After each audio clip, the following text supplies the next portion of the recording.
আল্লাহ তাআলা চান বান্দা গুনাহমুক্ত থাকুক, বান্দার উপরে কোনো অপরাধ না থাকুক, বান্দা যেন গুনাহ থেকে পাক সাফ হয়ে আমার কাছে উপস্থিত হয়। সেজন্য আল্লাহ তাআলা বিভিন্ন উপায় রেখেছেন, বিভিন্ন আমল রেখেছেন, বিভিন্ন দোয়া রেখেছেন, যেগুলোর মাধ্যমে তিনি বান্দার গুনাহগুলো মাফ করতেই থাকেন। তো এ ধরনের একটি আমলের মধ্যে এই আমলটি রয়েছে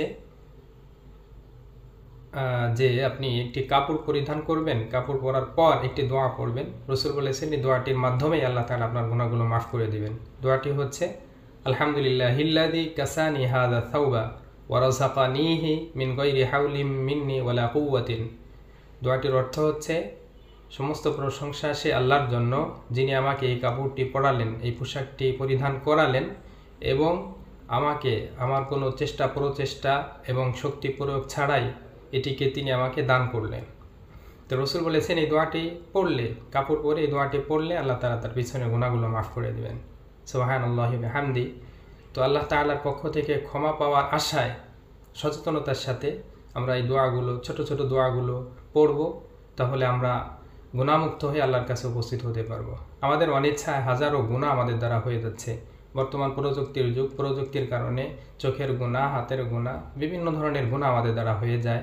তো এই গুনাহগুলো যেন আমাদের আমলনামায় লিখিত না থাকে, বরং আমলনামা থেকে মুছে ফেলে দেওয়া হয়, সেজন্য সচেতনতার সাথে আমাদের এই আমলগুলো করতে হবে।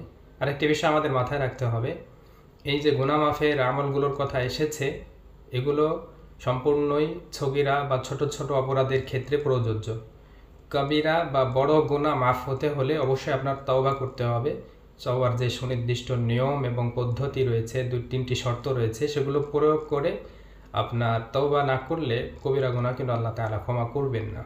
তো সাধারণত গুনাহ মাফের বলতে বোঝায় ছোট ছোট অপরাধ, যেগুলো আপনি অবচেতন মনে বা অসচেতনতা বশত করে ফেলেন, সেগুলোকে বোঝানো হয়।